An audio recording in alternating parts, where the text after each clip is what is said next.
Labanan ng metal, hindi kinakalawang na bakal versus titanyo.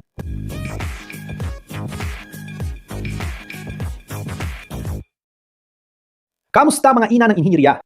Ngayon, tatalakayin natin ang mga sikreto at gamit ng dalawa sa pinakakahangahangang materyales na ginagamit ng modernong ininjerya. Sa isang banda, ang maraming gamit at laganap na hindi kinakalawang na asero. Sa kabila naman, ang magaan at sobrang tibay na titanium. Alin sa tingin mo mas magaling? Ang sagot, tulad ng karamihan sa mga bagay sa inhinyeriya, ay hindi kasing simple ng inaakala. Naisip mo na ba kung ilan at anong uri ng metal ang nasa paligid natin? Bawat isa ay may kanya-kanyang katangian at partikular na gamit? Pero paano kung sabihin ko sa iyo na dalawa sa mga metal na ito na tila magkaibang magkaiba at ginagamit sa magkakaibang mga sitwasyon ay palaging naglalaban para malaman kung alin ang mas angkop para sa napakaraming aplikasyon. Pero ano nga ba talaga ang stainless steel at bakit ito espesyal? Para magsimula, pag-usapan natin ang stainless steel, ang material na malamang ginagamit mo araw-araw nang hindi mo namamalayan. Makikita ito sa mga kaserola, kubyertos, mga appliances, lababo sa kusina at maging sa ilang mga estruktura ng mga modernong gusali. Ano ang dahilan kung bakit nagiging stainless steel ang karaniwang bakal? Ang sikreto sa likod ng kakayahan nitong labanan ng kalawang ay nasa pagdagdag ng isang mahalagang elementong chemical.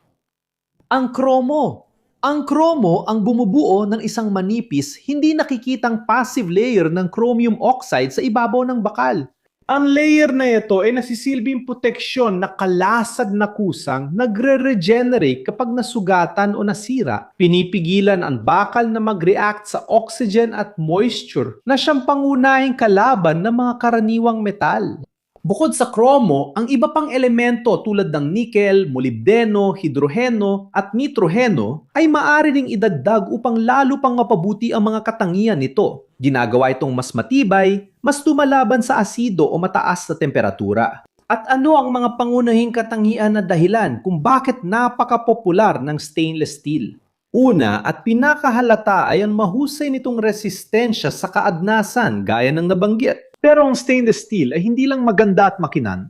Isa rin itong napakatibay na material na may magandang resistensyang mechanical. Ibig sabihin, kaya nitong tiisin ang mga puwersa ng impact nang hindi basta-basta na de-deform o nababasag. Ang pagiging madali nitong linisin at ang kalinisan na naibibigay nito dahil hindi ito nakakakapit ng bakterya at hindi poroso ay mga mahalagang katanghian para sa industriya ng pagkain at ospital. Bukod pa rito, ito ay isang material na medyo madaling trabahuhin. Pwedeng putulin, i-welding at hubugin sa iba't ibang anyo. Kaya't napaka-versatile nito. Hindi rin dapat kalimutan na kumpara sa ibang high-performance na materyales, napaka-kompetitibo ang presyo ng stainless steel. Kaya abot kaya ito para sa maraming aplikasyon. Sa kabilang banda, ano naman ang titanyo at anong kasaysayan nito? Ngayon, ipakikilala natin ang kalaban sa ating laban, ang titanyo. Ang pangalan ng metal na ito ay agad nagpapakita ng lakas, hindi ito nagkataon.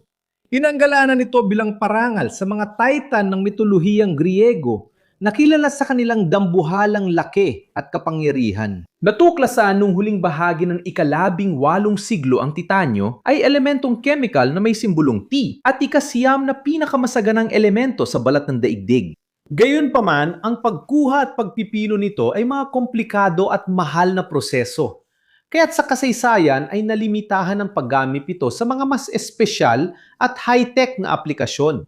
Ano ba nagpapaspecial sa titanyo? At ano kaibahan nito sa stainless steel? Ang pinakakapansin-pansin nitong katangian ay ang walang kapantay na kombinasyon ng mataas na lakas mechanical at napakababang densidad. Ibig sabihin nito para sa isang partikular na dami, mas magaan ang titanyo kaysa sa bakal. Pero nananatili ang lakas nito na maihahambing o mas mataas pa nga. At ano-ano ang mga katangiang dahilan kung bakit napakahalaga at kaakit-akit ang titanyo? Ang pambihirang lakas na pinagsama-sagaan ay walang duda ang pinakakilalang katangian ng titanyo. Para magkaroon ka ng ideya, mga 40% na mas magaan ito kaysa bakal. Pero kasing tibay ng ilang mga bakal na may mataas na resistensya. Ito ay isang malaking pagkakaiba sa mga industriya kung saan bawat gramo ay mahalaga, tulad ng aerospace. Katulad ng stainless steel, ang titanyo ay may napakagandang resistensya sa kaagnasan at mas matibay pa kaysa stainless steel sa mga sobrang agresibong kapaligiran tulad ng tubig alat o kapag nakasalamuhan ng ilang malalakas na chemical. Ang resistensyang ito ay dahil sa pagbuo ng isang layer ng titanium oxide sa ibabaw nito na mas matatag at mas nakapoprotekta pa kaysa sa patong ng kromo sa bakal. Pero may dagdag na kalamangan ng titanyo, ang biocompatibility. Isa ito sa ilang metal na hindi tinatanggihan ng katawan ng tao. Kaya naman ito ay perpekto para sa mga medical na implant tulad ng mga orthopedic at dental na prosthesis, cardiac markers, at maging sa paggawa ng mga surgical na instrumento. Dumating na ang oras ng direktang paghaharap, stainless steel versus titanyo sa iba't ibang aspeto. Kung ang batayan ay ang relasyon ng lakas at bigat, panalo ang titanyo. Nagbibigay ito ng tensile strength na katulad o mas mataas pa sa maraming stainless steel, pero may mas mababang densidad. Mahalaga ito para sa mga aplikasyon na nangangailangan ng gaan nang hindi sinusuko ang tibay ng estruktura tulad ng sa eroplano at mga rocket. Ang stainless steel naman ay mas mabigat pero nabibigay pa rin ng mahusay na lakas at tibay para sa karamihan ng mga gamit, lalo na kung hindi issue ang bigat. Ngayon, pagdating sa resistensya sa kaagnasan, pareho silang matitibay laban sa kaagnasan, pero may mahahalagang pagkakaiba. Ang stainless steel ay mahusay para sa araw-araw at sa mga hindi masyadong agresibong kapaligiran dahil matibay ito laban sa kalawang kapag nakasalamuhan ng tubig at hangin. Gayunpaman, sa mga lugar na mataas ang alat tulad ng dagat o kapag nakasalamuhan ng ilang uri ng asido at klorido, ipinapakita ng Titan ang kanyang pagiging mas matibay. Ang kanyang passive layer ng titanium oxide ay napakatibay at hindi tinatabla ng tubig, kaya't sinisiguro nito ang mahabang buhay kahit sa matitinding kondisyon kung saan maaring pumalya ang stainless steel. At pagdating naman sa gastos, dito na nanalo ang stainless steel ng napakalaki. Ang titanium ay mas mahal mula sa pagkuha nito mula sa kalikasan hanggang sa pagproseso at paghubog nito.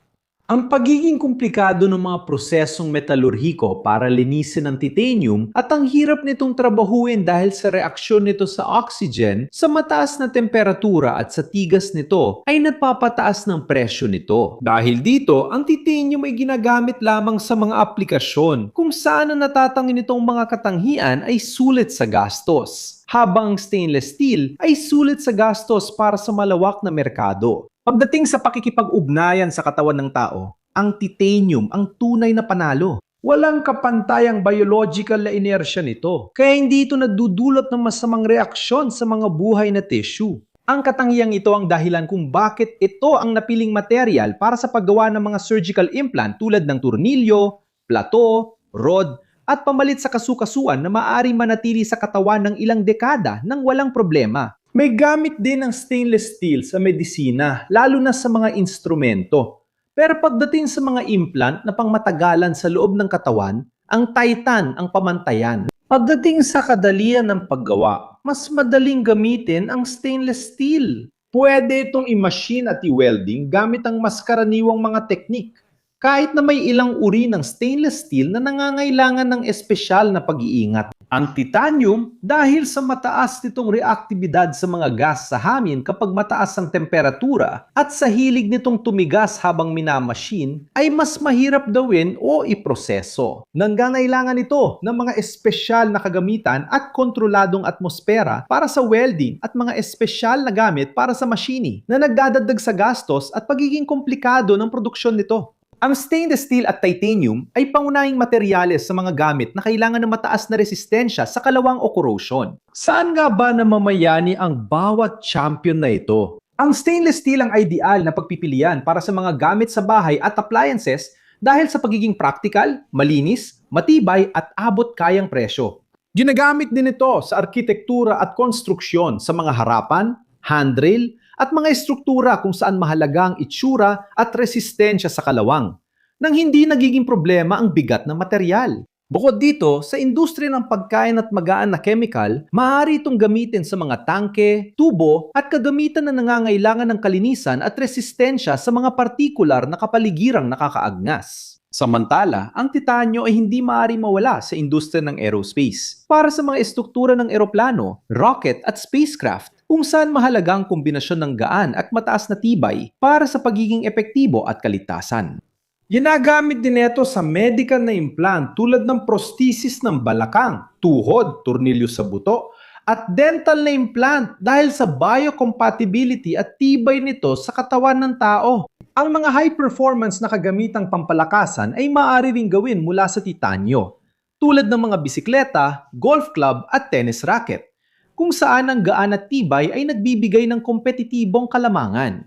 Sa industriya ng pandagat at offshore, ginagamit ito sa mga bahagi tulad ng heat exchanger at piyesa ng submarino na nalalantad sa alat ng dagat. Sa mabigat na industriyang chemical, ginagamit ito sa mga prosesong may asido at mga solusyong lubang nakakaagnas. Sa huli, wala taladong isang lading panalo sa labanan ng mga metal na ito. Ang pagpili sa pagitan ng stainless steel at titan ay nakadepende talaga sa partikular na gamit, mga kinakailangang pang-inhinyeriya, sa kapaligirang paglalagyan ng material, at syempre, sa budget na mayroon ka. Parehong kahangahangang materyales ang dalawa, bunga ng pananaliksik at inobasyon, at bawat isa ay may natatanging papel sa mundo ng inhinyeriya. Kung nakarating ka hanggang dito at nagustuhan mo ang video, mag-subscribe ka na. Kung hindi ka pa na nakasubscribe, i-like mo na rin at i-activate ang bell para sa mga notification. Kung sa tingin mo ay interesante ang aming nilalaman, maaari kang maging miyembro para matulungan kaming magpatuloy sa paggawa ng content at maalala ka sa aming mga video. Para sa gustong maging kasing optimal ng pampili ng materyales sa engineering ang accounting ng negosyo, tandaan ang Contabilis. Ang pinakamalaking accounting firm sa Brazil ay handang tumulong at gawing mas simple ang buhay mo bilang negosyante tulad ng ginawa nila sa amin. Para sa dagdag na detalye, nasa video description ang link. Ikaw, may karanasan ka na ba sa mga materyales na ito? Ano ang pinaka naka-impress sa'yo? Sa tingin mo ba, ang presyo ng titanium ang pinakamalaking hadlang para mas magamit ito? I-comment mo dito dahil gusto kong malaman.